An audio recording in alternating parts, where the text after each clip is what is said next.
भारतात दरवर्षी दसरा सण मोठ्या उत्साहात साजरा केला जातो.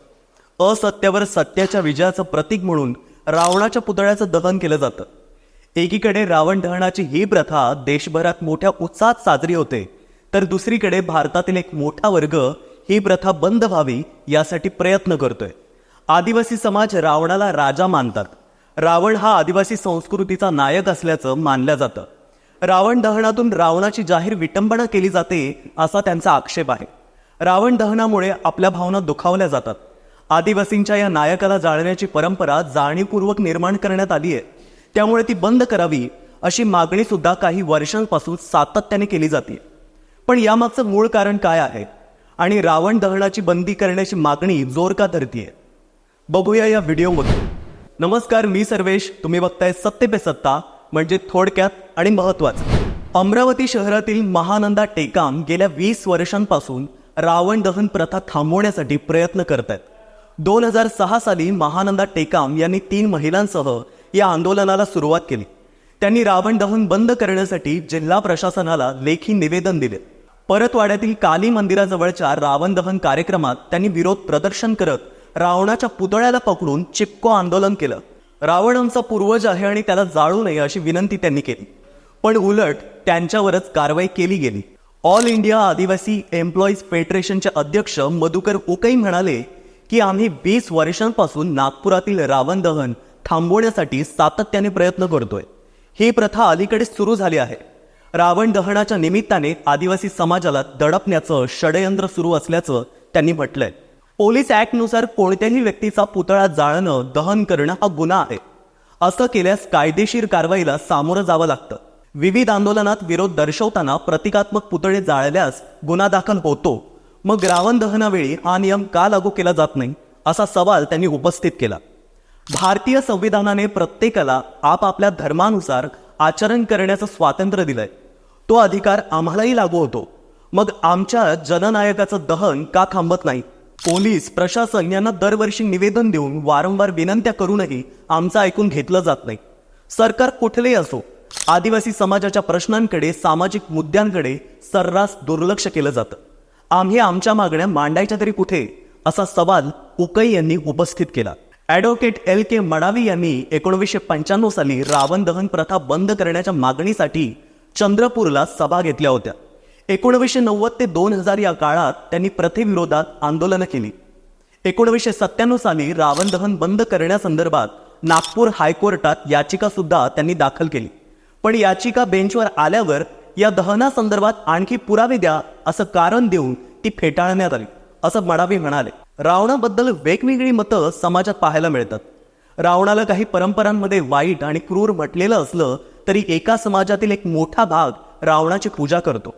आदिवासी समाजात रावणाचा उल्लेख राव, रावपिंड, राऊळ, राऊळ, रावेन, पुरखा असा केला जातो आणि त्याला आराध्य मानून त्याची पूजा सुद्धा केली जाते. मध्य प्रदेशातील मंदसौर जवळ रावणाचं मंदिर आहे. तेथील शिंपी लोक रावणाची पूजा करतात. महाराष्ट्रातील अमरावती जिल्ह्यात मेळघाट भागात कोरकू आदिवासी रावण आणि मेघनादाची पूजा करतात.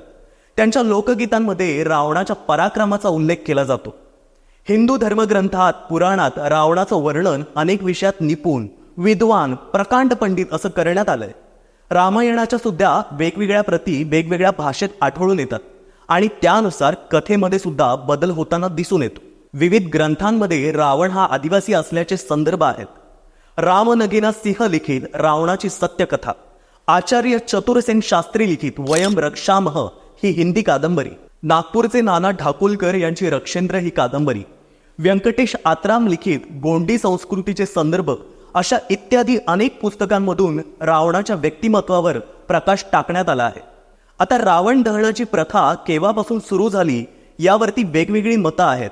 1956 पर्यंत कोणत्याही प्रकारच्या रावण दहनाचा उल्लेख आढळून येत नाही. पण 1969 मध्ये नागपूरच्या मोगोसाबाग इथल्या तलवार नामक व्यक्तीने रावण दहनाला सुरुवात केली आणि तेव्हापासून नागपुरात ही प्रथा सुरू आहे. मात्र काही जण म्हणतात की 1952 पासून सुरुवात झाली. रावण दहनाची प्रथा फार जुनी नाहीये. 60-70 वर्षांपासून रावण दहन केलं जात आहे. रावणाला आर्यांचं आक्रमण परतून लावण्यासाठी आणि आपल्या बहिणीच्या अपमानाचा सूड उगवण्यासाठी प्राणांचं बलिदान करणारा राजा असं सुद्धा काही लोक म्हणतात. पण नागपुरातले सामाजिक कार्यकर्ते आशुतोष अडोनी म्हणतात की रामायण हा आमचा इतिहास आहे आणि जीवनातील आदर्श मूल्यांचं ते दर्शन आहे. त्यातील राम रावण हा संघर्ष केवळ दोन व्यक्तींचा नाहीये, समुदायांचा नाहीये, तर तो न्याय विरुद्ध अन्याय, नीती विरुद्ध अनीती, धर्म विरुद्ध अधर्म अशा मूल्यांचा आहे. आणि अशा दुष्प्रवृत्तीचं प्रतीक म्हणून रावण दहनाचे कार्यक्रम केले जातात. गडचिरोली जिल्ह्यात आदिवासी समाज रावपेन म्हणून रावणाची पूजा करतो. मात्र इथे सुद्धा रावण दहनाला सुरुवात झाल्यामुळे त्याला प्रतिक्रिया म्हणून रावपेन पूजा उत्सवाच्या स्वरूपात साजरी होऊ लागली. 1991 साली माध्यमिक शाळेचे शिक्षक मणिरावेन दुग्गा यांनी धानोरा तालुक्यातील परसवाडीमध्ये रावण उत्सवाची सुरुवात केली. तेव्हापासून आजपर्यंत जिल्ह्याभरात रावपेन उत्सव उत्साहात साजरा केला जातो. ठिकठिकाणी रावणाची लाकडी प्रतिमा उभारून त्याची पूजा केली जाते. रावण दहन थांबवा असा संदेश देणारी शांतता रॅली सुद्धा यावेळी काढली जाते. नागपूरसह भंडारा, चंद्रपूर जिल्ह्यातही मोठ्या प्रमाणावर रावणाची पूजा केली जाते. वेगवेगळ्या राज्यांमध्ये वेगवेगळ्या समुदायांमध्ये रावणाला पूजलं जातं. कर्नाटक, झारखंड, छत्तीसगड, मध्य प्रदेश, ओडिसा आणि तामिळनाडूच्या काही भागांमध्ये रावणाची पूजा होते. कर्नाटकातील रामनगर जिल्ह्यात कनकपूर भागात रावणाच्या नावाने चक्क जत्रा भरते. इथे एक शिवलंकेश्वर नावाचं मंदिर आहे. कर्नाटक आणि तामिळनाडू भागातून मोठ्या संख्येने लोक इथे दर्शनाला येत असतात. दक्षिणेतील द्रविड लोक स्वतःला मूलवासी मानतात आणि रावण आमचा जननायक होता असंही ते सांगतात. तामिळनाडूमध्येही रावणाचा मोठा प्रभाव आहे. रावण द्रविड असल्याच्या अनेक लोकगीतं आणि लोककथा इथे आढळून येतात. पण दिवसेंदिवस रावण दहन प्रथा बंद करण्याच्या मागणीचा जोर वाढतोय. पण एक ना एक दिवस आमची मागणी मान्य होईल आणि आमच्या नायकाला न्याय मिळेल या आशेसह आदिवासी समाज आणि विविध संघटना प्रयत्न करत आहेत. आता त्यांची ही मागणी मान्य होते की नाही हे पाहणं महत्त्वाचं आहेच. पण याबद्दल तुम्हाला काय वाटतंय आणि तुमच्या मनात रावणाची प्रतिमा कशी आहे ते आम्हाला कमेंट करून नक्की कळवा आणि पाहत रहा सत्य पे सत्ता.